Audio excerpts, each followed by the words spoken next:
आज के इस वीडियो में हम लोग कक्षा 12 का 2025 का सेट हल करेंगे। ठीक है, 2025 का सेट इसमें क्या देता है।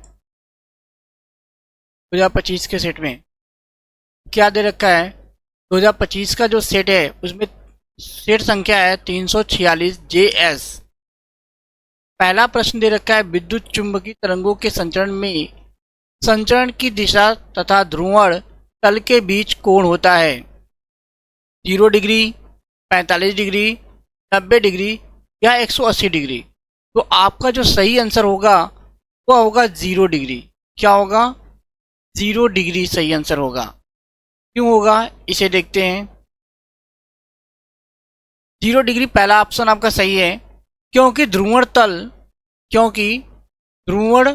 तल और आपका वह तल होता है जिसमें संचरण की दिशा और चुंबकीय क्षेत्र वेक्टर निहित होते हैं। चूंकि संचरण की दिशा इस तल के अंदर होती है, इसलिए उनके बीच का कोण 0 डिग्री या समांतर होती है। प्रश्न संख्या हम लोग दूसरा देखते हैं। दूसरा प्रश्न क्या दे रखा है।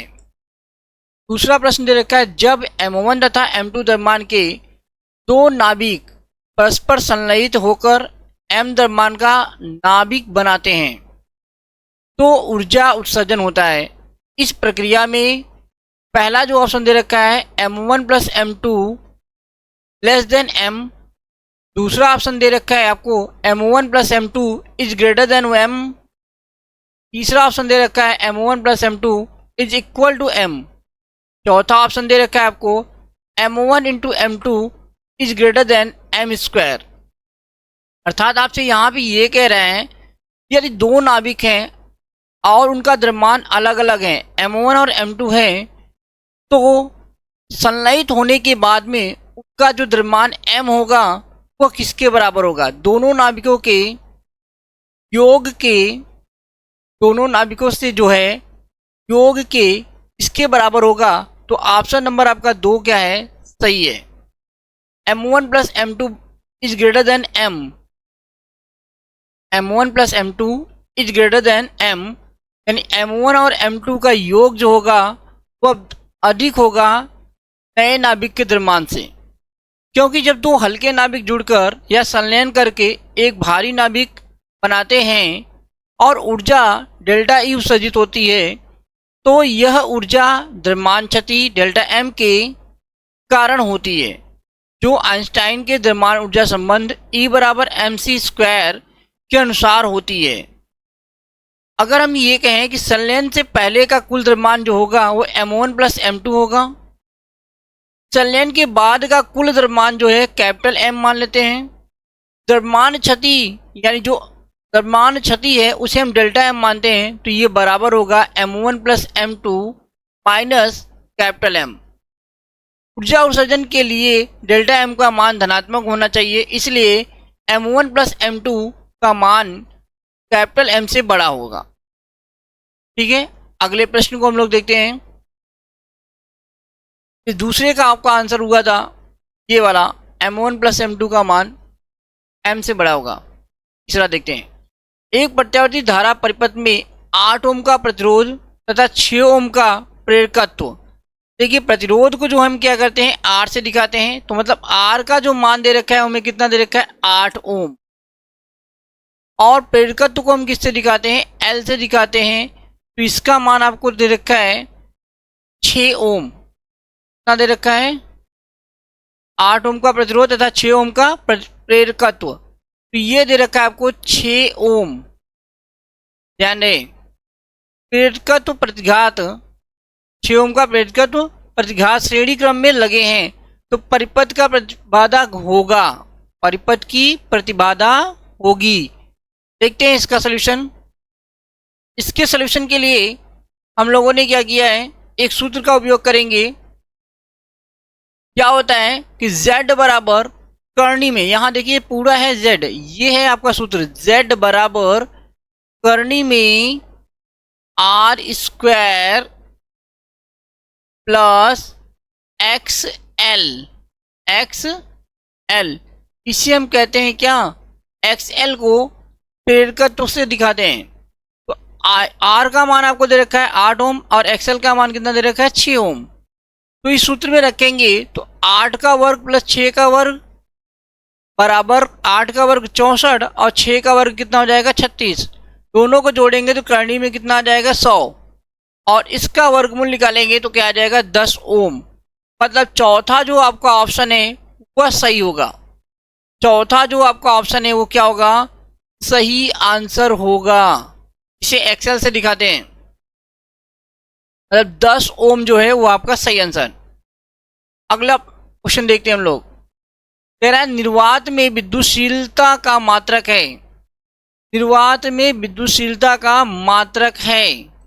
तो निर्वात में जो विद्युतशीलता का मात्रक होता है वह आपका न्यूटन, ध्यान से देखिएगा, निर्वात में विद्युतशीलता का मात्रक जो है आपका कूलाम स्क्वायर प्रति न्यूटन मीटर स्क्वायर होता है। कूलाम स्क्वायर प्रति न्यूटन मीटर स्क्वायर। ठीक है, आपका दूसरा आंसर सही है, कूलाम स्क्वायर प्रति न्यूटन मीटर स्क्वायर। ठीक है, अगला क्वेश्चन है न्यूनतम आवृत्ति की विद्युत चुंबकीय तरंग है। तो सूक्ष्म तरंगे आपकी क्या होता है, न्यूनतम आवृत्ति की विद्युत चुंबकीय तरंगे होती हैं।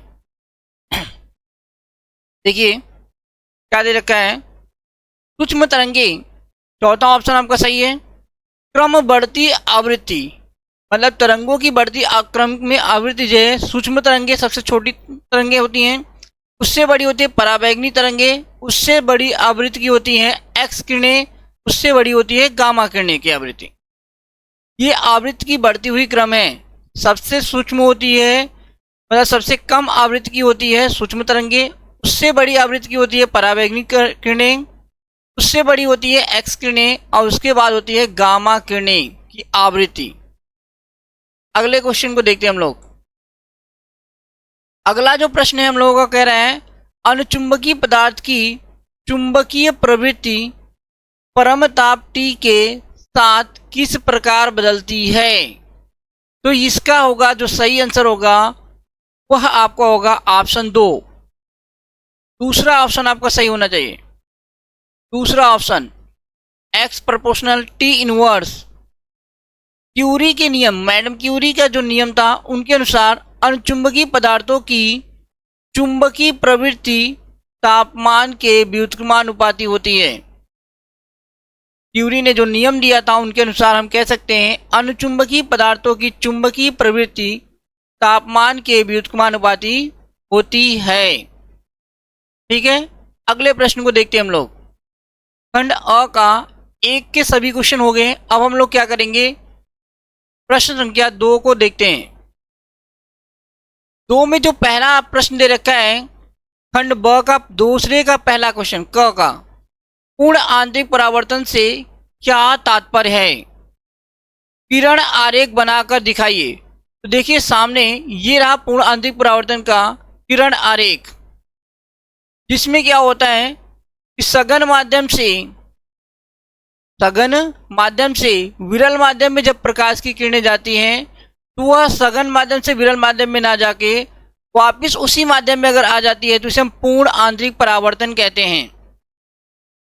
क्या कहते हैं, पूर्ण आंतरिक परावर्तन। ठीक है, देखते हैं इसका सॉल्यूशन।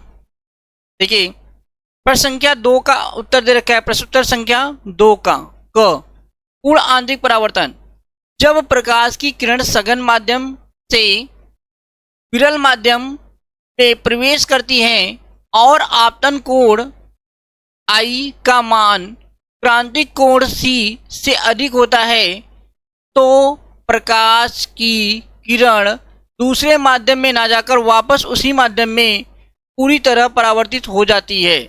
इस घटना को पूर्ण आंतरिक परावर्तन कहते हैं।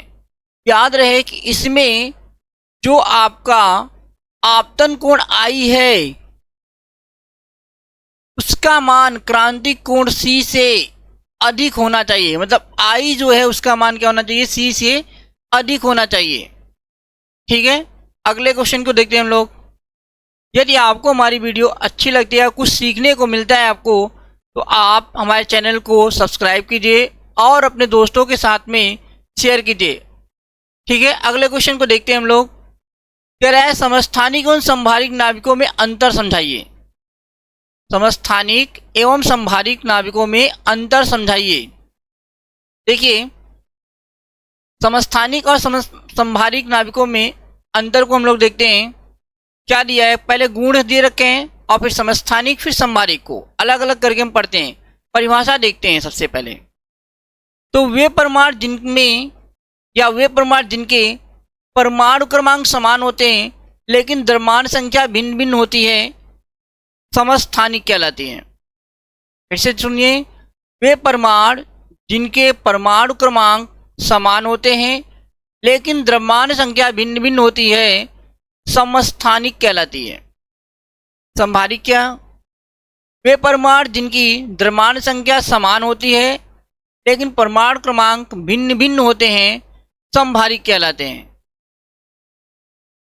समस्थानिकों में देखते हैं, प्रोटॉनों की संख्या समान होती है। समस्थानिकों में क्या होती है, प्रोटॉनों की संख्या समान होती है, जबकि संभारिकों में प्रोटॉनों की संख्या भिन्न भिन्न होती है। उदाहरण, हाइड्रोजन के अगर समस्थानिक दिए गए हैं 1h1, 1h2, 1h3, यहाँ 1 क्या है आपका परमाणु क्रमांक है। ये जो आपको 1 है नीचे, ये परमाणु क्रमांक कहलाता है, और H के ऊपर जो लिखा है 1, ये आपका क्या है, परमाणु द्रव्यमान। चाहे ये 1 लिखा हो यहाँ पे, चाहे ये 2 लिखा है, चाहे ये 3 लिखा है, ये क्या है, परमाणु द्रव्यमान। और जो नीचे आपको लिखा है ये आपका क्या है, यह आपका परमाणु क्रमांक है। तो तीनों में हम देख पा रहे हैं कि परमाणु क्रमांक हमारा समान है, परमाणु द्रव्यमान क्या है, भिन्न है, इसलिए ये समस्थानिक है। आगे देखते हैं, आर्गन और कैल्शियम। आर्गन और कैल्शियम के दोनों के क्या है, परमाणु क्रमांक भिन्न है। परमाणु क्रमांक क्या है, भिन्न है। आर्गन का होता है 18 और कैल्शियम का परमाणु क्रमांक होता है 20, लेकिन दोनों का परमाणु द्रव्यमान देखें तो दोनों का परमाणु द्रव्यमान 40 होता है। कितना होता है, 40। तो ये हो गए आपके संभारिक और समस्थानिक में अंतर। ठीक है, अगले प्रश्न को हम लोग देखते हैं। अगला जो हमारा प्रश्न है, अगला ओमीय एवं अनओमीय प्रतिरोधों के लिए वोल्टता एवं धारा के बीच ग्राफ खींचिए। एवं धारा के बीच ग्राफ खींचिए। ठीक है, देख लेते हैं। आपका प्रश्न उत्तर संख्या 2 का ग है। ओमीय परिपथ वे चालक जो ओम के नियमों का पालन करते हैं, जैसे धातु का तार। इनका वोल्ट धारा ग्राफ एक सीधी रेखा होती है जो मूल बिंदु से गुजरती है। अनोमी परिपथ वे चालक जो ओम के नियम का पालन नहीं करते, जैसे डायोड हो गया, ट्रांजिस्टर हो गया, बल्ब का फिलामेंट। इनका VI ग्राफ वक्र होता है। ठीक है, अगले प्रश्न को हम लोग फिर से देखते हैं। कह रहा है एक चालक पर 2.4 × 10⁻⁻18 कूलाम धनावेश है। बताइए कि चालक पर कितने इलेक्ट्रॉनों की कमी या अधिकता है। ठीक है, देखते हैं इसका आंसर। दूसरे का ग। तो देखो दिया क्या है, आवेश Q दे रखा है 2.4 × 10⁻18 कूलाम, और एक इलेक्ट्रॉन पर आवेश कितना होता है, 1.6 × 10⁻³ या 19 कूलाम कह सकते हो। तो सूत्र हमें पता है कि Q बराबर क्या होता है, N × E। Q क्या है, आवेश, N क्या है, आवृत्त, E क्या है, इलेक्ट्रॉन। तो यहां से अगर हम इलेक्ट्रॉनों की संख्या N का मान निकालें तो हो जाएगा Q/E। Q/E। तो Q का मान हमने दे रखा है 2.4 × 10⁻18 और E का मान होता है 1.6 × 10⁻19। इसको हल करेंगे तो हमें क्या मिलेगा, 1.5 × 10, और ये बराबर किसके आएगा, 15 के। चालक पर 15 इलेक्ट्रॉनों की क्या होगी, कमी है। कमी क्यों है, क्योंकि आवेश धनात्मक है, इसका अर्थ है कि इलेक्ट्रॉन निकल गए हैं, इसलिए कमी होगी। आवेश क्या है, धनात्मक है, जिससे ये पता चलता है कि यहाँ पे इलेक्ट्रॉन निकल गए हैं, इसलिए ये क्या होगा, धनात्मक होगा। ठीक है, अगले प्रश्न को देखते हैं। अगला प्रश्न में कह रहे हैं, किसी प्रत्यावर्ती धारा परिपथ में एक वोल्टेज समीकरण V बराबर 40 साइन 100 पाई टी दे रखा है। ऐसे समझिए कि ये समीकरण आपको दे रखा है V बराबर 40 साइन 100 पाई और टी। ठीक है, आप मैंने क्लास में आपको पढ़ाया है कि V बराबर क्या होता है, V not sine omega T. ठीक है, V बराबर क्या होता है, V not sine omega T. ये इसी रूप में है। चलिए इसका सवाल को हल करते हैं। तो इसके लिए हम क्या करेंगे, प्रश्न संख्या 2 का च है। ठीक है, सॉरी, प्रश्न संख्या 2 का अंगा है। तो प्रश्नोत्तर संख्या 2 का अंगा देखिए, समीकरण की तुलना मानक समीकरण V बराबर V not sine omega T से करने पर, तो शिखर मान यानी V नॉट की जो मान है वो 40 वोल्ट है, और आवृत्ति ओमेगा का मान कितना है, 100 पाई। ओमेगा का मान कितना है, 100 पाई। ठीक है, तो यहां पे हम लोग जानते हैं कि आवर्तकाल जो हमारा होता है कैपिटल टी, वो बराबर होता है 2 पाई अपॉन ओमेगा के, 2 पाई अपॉन ओमेगा के।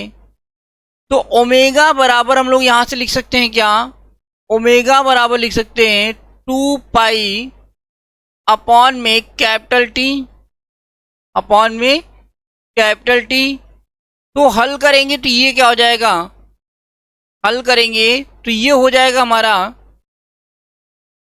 या यहां से हम ऐसे देखिए लिख लेते हैं, हमें ओमेगा का मान नहीं कैपिटल टी का मान निकालना है, इसका मान निकालना है कैपिटल टी का मान, सॉरी। तो हम लोग इसे लिख सकते हैं क्या, टी बराबर 2 पाई अपन ओमेगा। तो ये हो जाएगा 2 पाई, ध्यान से देखिए लिखा है, अपॉन में 100 पाई जो हमें दे रखा है ओमेगा का मान। तो पाई से तो पाई कट जाएगा और 2 से काटेंगे तो 1/50 आ जाएगा, और 1/50 को अगर हल करेंगे तो कितना आता है, 0.02 सेकेंड, 0.02 सेकेंड।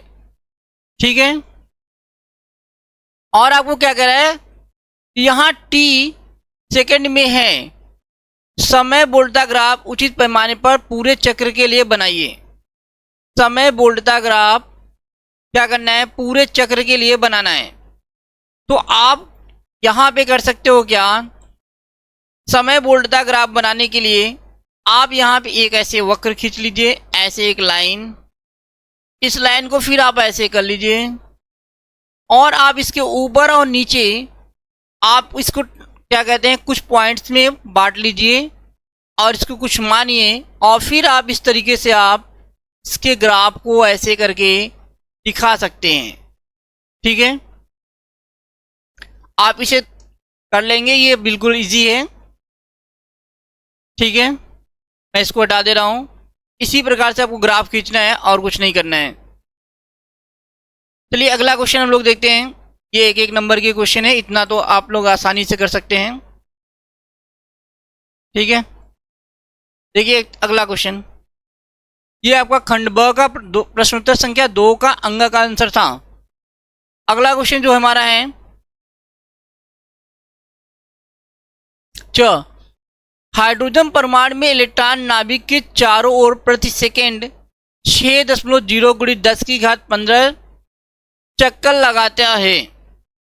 वृत्तीय पथ के किसी बिंदु पर धारा का मान क्या होगा, धारा का मान क्या होगा। ठीक है,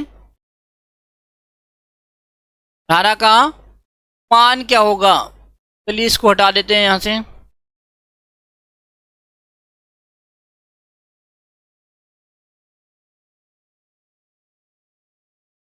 देखते हैं आगे। ठीक है, तो अगला प्रश्न है हमारा, इसको हल करते हैं हम लोग। अगले प्रश्न को क्या कर लेते हैं, हल कर लेते हैं। प्रश्न उत्तर संख्या 2 का च। देखिए क्या लिखेंगे हम लोग यहाँ पे। तो सबसे पहले सवाल में क्या दे रखा है उसको लिखते हैं। हमें दिया क्या है इसको लिख लेते हैं। दिया है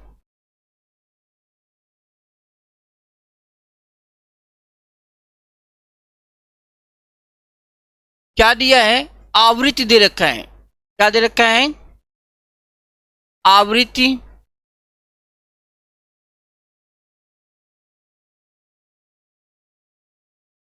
इसे हम स्मॉल एन से दिखाते हैं।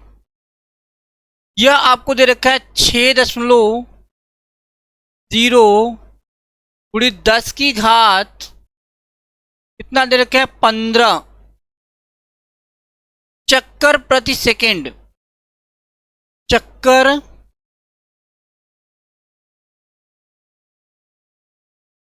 प्रति सेकंड, प्रति सेकंड। ठीक है, और क्या दे रखा है आपको, इलेक्ट्रॉन पर आवेश। इलेक्ट्रॉन पर आवेश दे रखा है आपको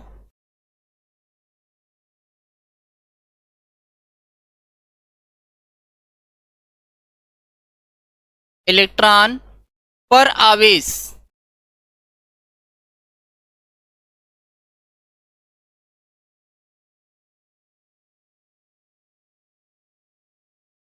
इलेक्ट्रॉन पर आवेश E से दिखाते हैं हम लोग। और E का मान कितना होता है 1.6 गुणित 10⁻⁻19 कूलाम। क्या होता है 19 कूलाम। कूलाम को C से दिखाते हैं। ठीक है, तो सूत्र होता है हम लोगों का, क्या होता है, सूत्र होता है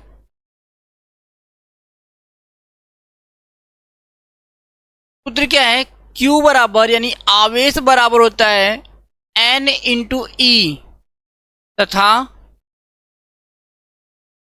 विद्युत धारा I बराबर होता है Q/T।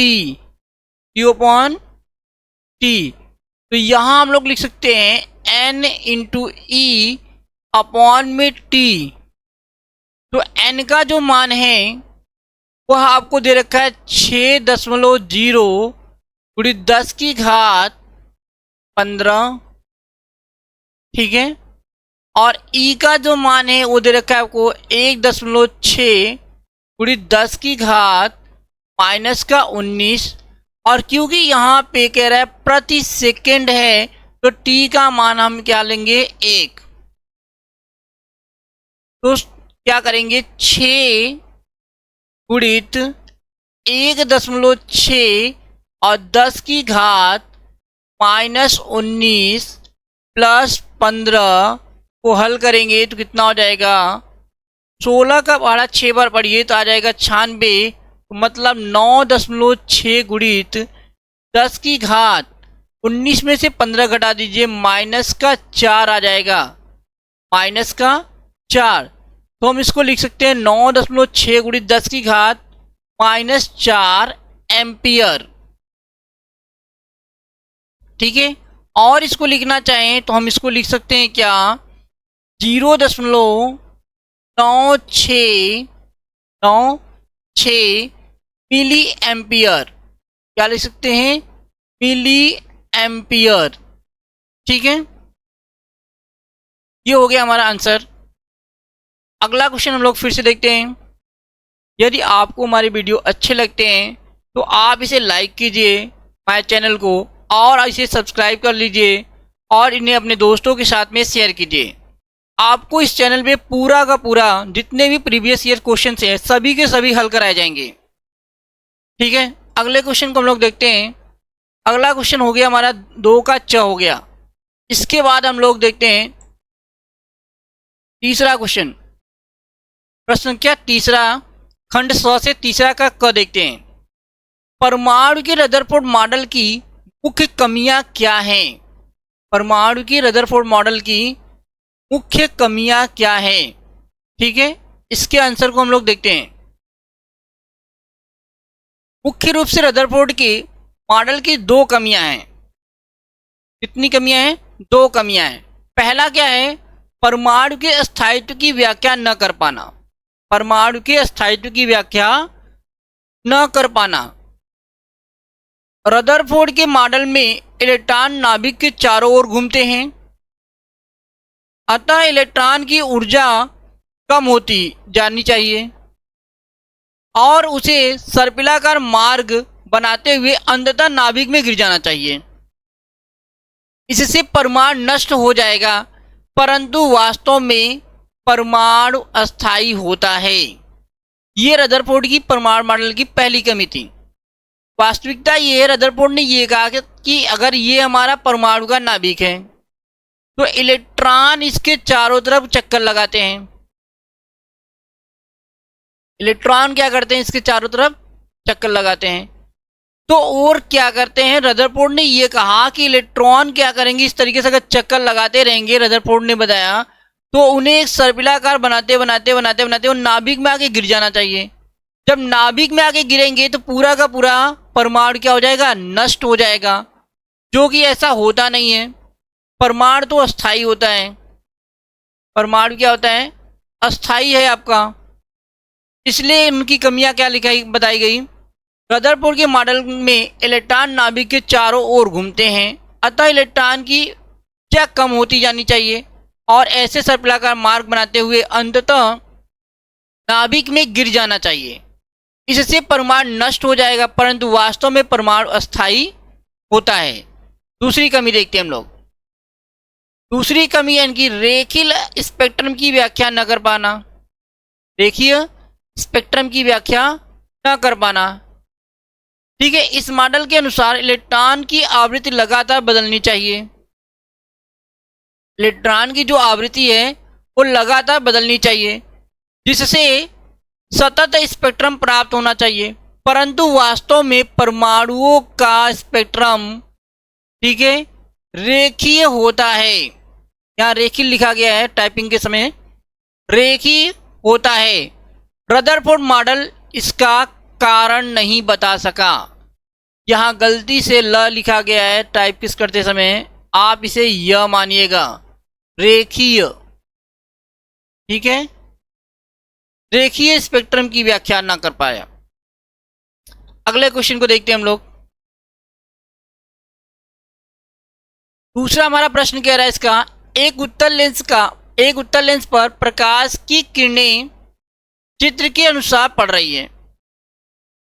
यदि लेंस की फोकस दूरी 20 सेंटीमीटर है तो प्रतिबिंब की स्थिति ज्ञात कीजिए। किरण का मार्ग भी दिखाइए।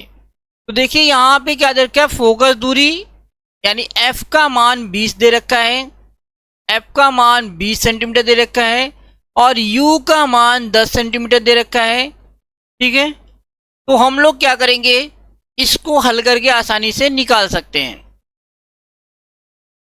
ठीक है, दिया क्या है? उत्तल लेंस दे रखा है, फोकस दूरी 20 सेंटीमीटर, वस्तु की दूरी 10 सेंटीमीटर। तो लेंस का सूत्र होता है 1/f बराबर 1/v माइनस 1/u। तो f के स्थान पे हम क्या लिखें? 20 और u के स्थान पे माइनस का 10 और प्रतिबिंब की दूरी हमें निकालना है। तो इसे हल करेंगे तो हमारा कितना आ जाएगा, देख लीजिए।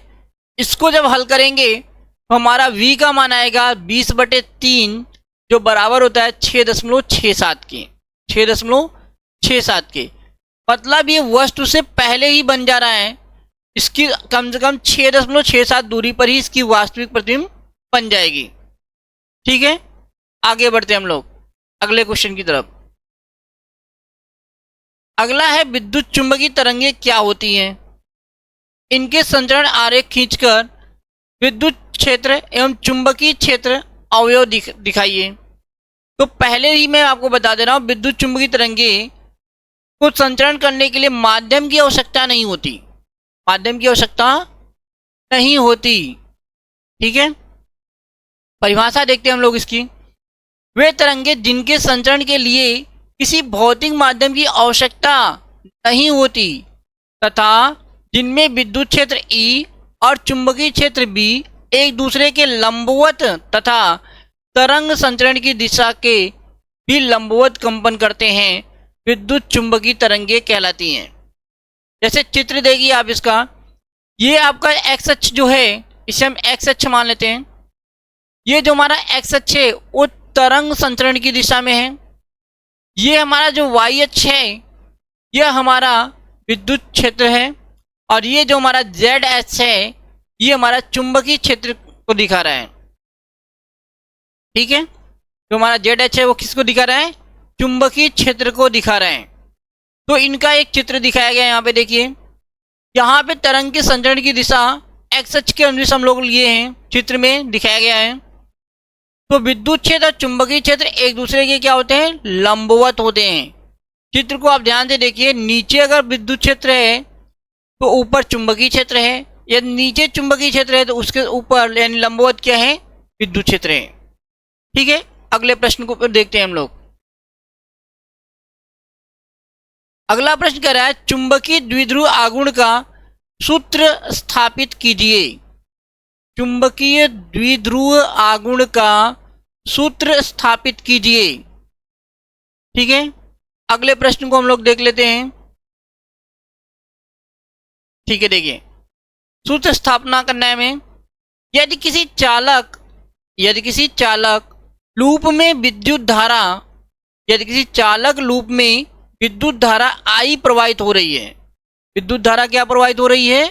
I। ध्यान से देखिए, ये I है, खड़ी पाई नहीं है।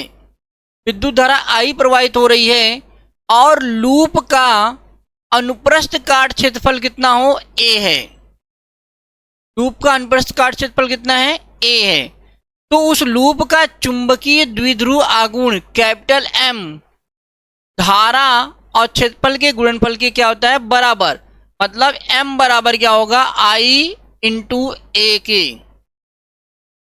यदि कुंडली में फेरों की संख्या कैपिटल N हो तो M बराबर NIA होगा। ये हमें सूत्र स्थापित करना था, जो हमारा हो गया। ठीक है, आज के वीडियो में इतना ही। अगले वीडियो में हम इसके शेष भाग को सॉल्व करेंगे। ठीक है।